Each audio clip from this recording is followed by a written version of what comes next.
Anakin Skywalker wasn't trained to be a Jedi. He was programmed to be a blunt object, a sentient lightsaber with zero coping mechanisms and a front-row seat to every war crime in the galaxy. And the Jedi just stood there, nodding like proud parents watching their kid win a spelling bee while holding a flamethrower. They didn't teach him how to feel. They taught him how to bury everything deep down and smile while swinging.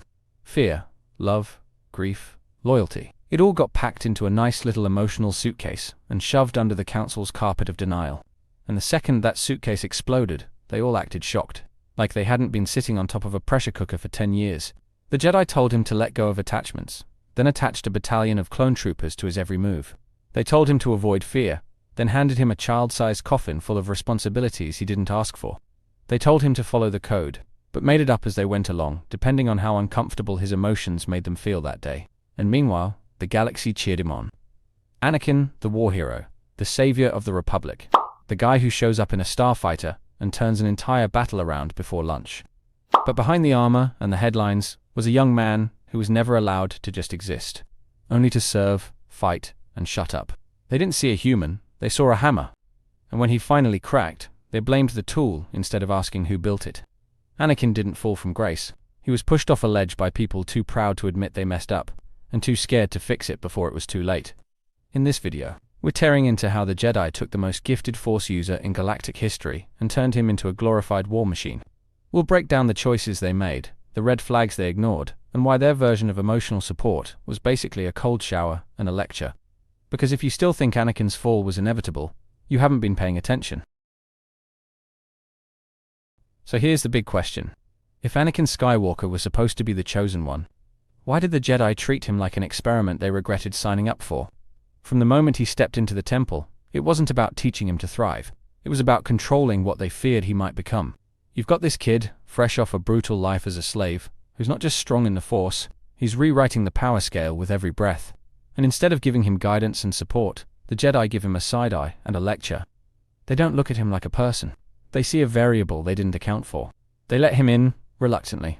Only after Qui-Gon dies, and Obi-Wan throws himself into mentorship, like a guy reading instructions off the box, while assembling a nuclear reactor. The Council doesn't believe in him, doesn't trust him, and doesn't want him. But they keep him anyway, because prophecy. Because maybe he'll save them from their own problems, and then they just shove him into war.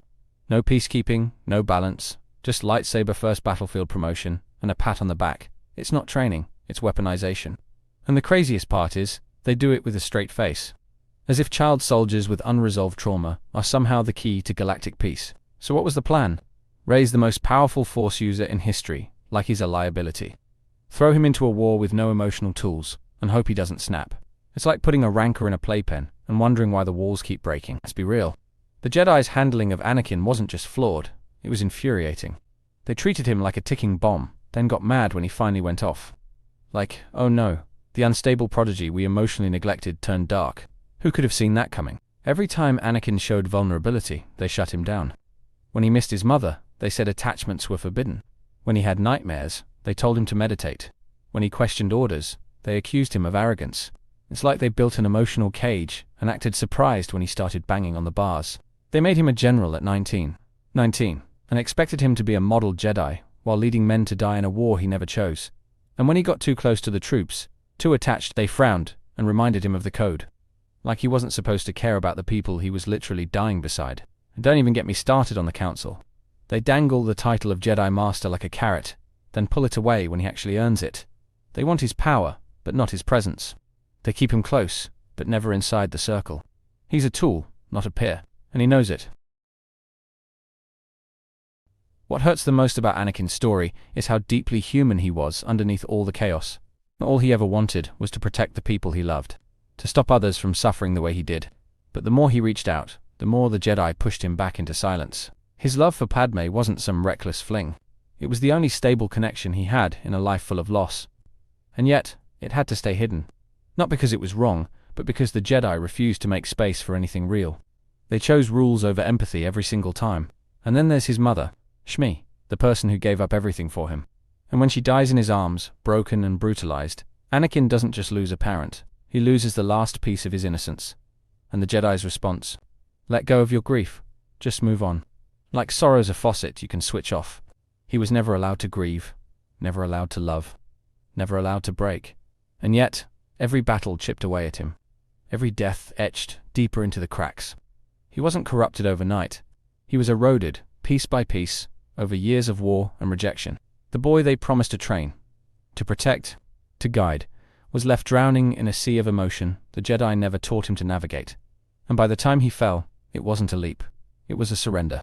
And yet, even through all of that, Anakin was still inspiring. He wasn't just powerful, he was legendary. The kind of figure that turned the tide of war with a single appearance. A Jedi who fought like he was born for the battlefield. And in many ways he was. He saved planets, rescued captives, took impossible odds and made them look routine. The siege of Ryloth, the Battle of Christophsis, the mission on Mortis. He didn't just survive. He redefined what a Jedi could be, and people followed him because of it. His loyalty was unmatched, his skill was terrifying, and his ability to connect with the clones under his command made him something rare in the Jedi Order. A leader who didn't just give orders, he earned trust, he inspired loyalty. And that made him dangerous to the ones who feared connection. He could outfly any pilot, outfight nearly any warrior, and when he walked into a room, the tension shifted. Not because he demanded respect, but because he had earned it, and he wasn't even trying to be impressive. He just was. That's what makes his fall so tragic. Not that he lost his way, but that someone so capable, so brave, so full of potential, was never allowed to simply be himself. Not by the Jedi, not by the war, and certainly not by the galaxy that forgot how much he gave. But here's the twist in the tragedy. Anakin wasn't gone forever. Underneath the armor, the pain, the name Vader, there was still something left of him, something that never stopped hoping he could be more than what they turned him into. Luke saw it. Not the warrior, not the Sith, but the man who once raced through the desert for freedom. The boy who dreamed of the stars, and the father who still had a spark of light buried beneath the rubble. It took love, not war, to reach him. That moment on the Death Star wasn't just a redemption arc.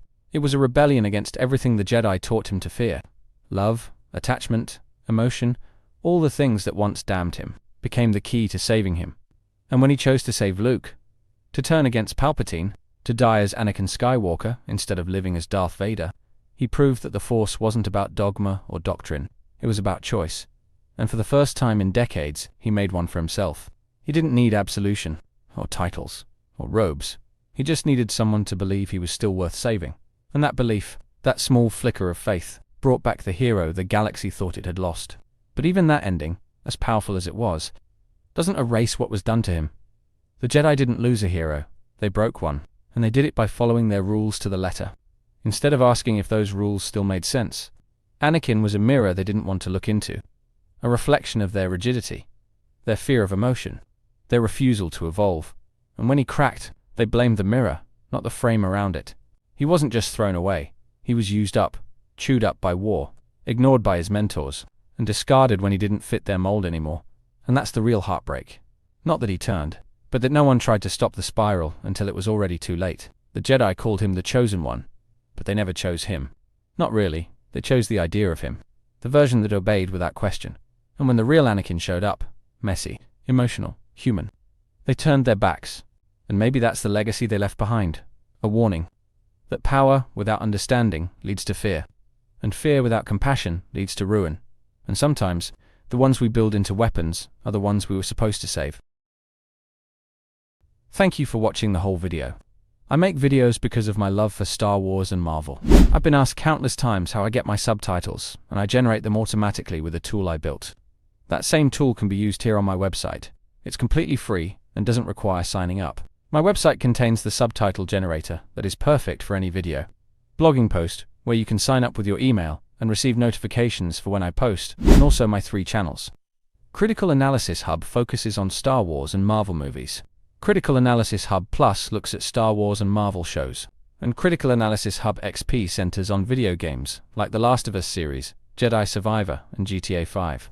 Thank you for being a fan.